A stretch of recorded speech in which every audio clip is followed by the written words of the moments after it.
तो दोस्तों स्वागत करते हैं उसके बीच में आपके अपने चैनल स्टडी मिरर पर। दोस्तों बात करेंगे बेसिक शिक्षा विभाग सुप्रीम कोर्ट की एक सरकार की जो याचिका कल लगी थी वो खारिज हुई।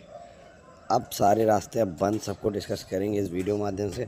तो वीडियो बिना स्किप करने तब बने रहे मेरे साथ आपके अपने चैनल स्टडी मिरर पर। जो लोग चैनल पर नए हैं तो प्लीज़ चैनल को लाइक करें, शेयर करें, सब्सक्राइब करें, साथ में बेल आइकन दबाना भूलें ताकि मेरे वीडियो नोटिफिकेशन आप तक पहुँचती रहे। आइए शुरू करते। जैसे दोस्तों बता दें, कल माननीय सर्वोच्च न्यायालय में याचिका सरकार की लगी थी, जिस 176 पेज की SLP थी, जिसके बारे में जानकारी मैंने आपको दी थी। वो याचिका फाइनली कल सरकार की जो थी वो आपको बता दें कि डिसमिस हो गई है। क्या हुआ सब कुछ पूरी डिटेल देखते हैं विस्तृत अपडेट साथ। सुप्रीम कोर्ट का ऐतिहासिक फैसला, इंचार्ज हेडमास्टरों को मिलेगा पूरा वेतन और बकाया। परिचय, एक न्यायिक मील का पत्थर 13 अगस्त 2025 का दिन उत्तर प्रदेश परिषदीय विद्यालयों में कार्यरत हजारों इंचार्ज हेडमास्टरों के लिए ऐतिहासिक साबित हुआ। सुप्रीम कोर्ट ने उत्तर प्रदेश सरकार की विशेष अनुमति याचिका SLP को खारिज करते हुए इलाहाबाद हाई कोर्ट के उस आदेश को बरकरार रखा जिसमें इंचार्ज हेडमास्टरों को हेडमास्टर के समान वेतन देने का निर्देश दिया गया था। यह निर्णय न केवल शिक्षकों के अधिकारों की रक्षा करता है बल्कि भारतीय शिक्षा व्यवस्था में पारदर्शिता और न्याय का नया मानदंड भी स्थापित करता है। मामले की विस्तृत पृष्ठभूमि, मूल विवाद का सार। उत्तर प्रदेश में बेसिक शिक्षा परिषद में स्कूलों में सहायक अध्यापकों को इंचार्ज हेडमास्टर का दायित्व सौंपा गया है। ये शिक्षक हेडमास्टर के सभी कार्य करते थे लेकिन उन्हें केवल सहायक अध्यापक का वेतन मिलता था। त्रिपुरारी, दुबे और अन्य शिक्षकों ने यह अन्याय के खिलाफ इलाहाबाद हाईकोर्ट में दरवाजा खटखटाया। इलाहाबाद हाईकोर्ट का ऐतिहासिक आदेश 30 अप्रैल 2025 को डिवीजन बेंच ने यह कहते हुए स्पष्ट किया कि कार्य के अनुरूप वेतन मिलना चाहिए। निर्णय में कहा, यदि कोई शिक्षक हेडमास्टर की जिम्मेदारी निभा रहा है तो उसे उस पद का वेतन मिलना चाहिए। कोर्ट ने राज्य सरकार को इन शिक्षकों के हेडमास्टर के वेतन और बकाया राशि देने के निर्देश दिया।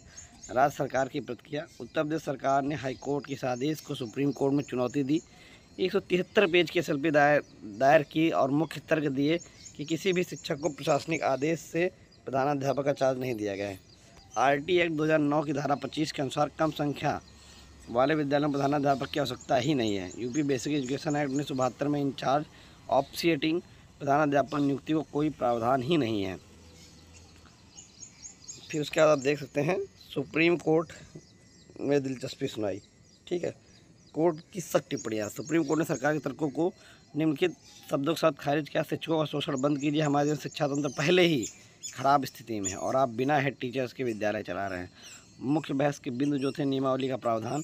शिक्षकों की ओर से पेश अधिवक्ता ने नियमावली की पेज 70 पैराग्राफ 6 का हवाला, जिसमें स्पष्ट उल्लेख था कि सीनियर मोस्ट शिक्षक से हेडमास्टर कार्य लिया जाएगा। ठीक है, उसके कार्य और वेतन का संबंध। कोर्ट ने स्पष्ट किया कि यदि कोई व्यक्ति उच्च पद पर कार्य कर रहा है तो उसे उस पद का वेतन मिलना चाहिए। प्रशासनिक लापरवाही। कोर्ट ने सरकार से पूछा, यदि नियमित हेडमास्टरों की नियुक्ति ही नहीं हो रही है तो इंचार्ज हेडमास्टरों को प्रमोशन क्यों नहीं दिया जा रहा है। सुप्रीम कोर्ट का अंतिम निर्णय 13 अगस्त 2025। सुप्रीम कोर्ट में अपने ऐतिहासिक निर्णय में SLP सरकार के SLP को खारिज किया और हाईकोर्ट के आदेश को बरकरार रखा। वेतन समानता का सिद्धांत स्थापित किया। कार्य के अनुरूप वेतन मिलना चाहिए। बकाया राशि देने का निर्देश 31 मई 2014 से दे होगी। शोषण रोकने के लिए सरकार को कड़ा संदेश दिया। निर्णय का व्यापक प्रभाव। शिक्षकों पर लगभग 50,000 प्लस इंचार्ज मास्टरों को लाभ। 6 से 8 वर्षों का बकाया वेतन। मनोबल बढ़ने से शिक्षा में गुणवत्ता सुधार की संभावना। शिक्षा व्यवस्था पर इसका क्या प्रभाव पड़ेगा। राज्य सरकार की ओर से अब या तो नियमित मास्टरों की नियुक्ति करनी होगी या फिर इंचार्ज मास्टरों को पूरा वेतन देना होगा। विद्यालय प्रबंधन में पारदर्शिता बढ़ेगी। शिक्षकों और अधिकारों के प्रति जागरूकता। अगर न्यायिक महत्व देखें, कार्य के अनुरूप वेतन का सिद्धांत स्थापित। सरकारी विभागों में कार्यरत कर्मचारियों के अधिकारों की मजबूत न्यायिक सुरक्षा। भविष्य में ऐसे मामलों के लिए एक मिसाल।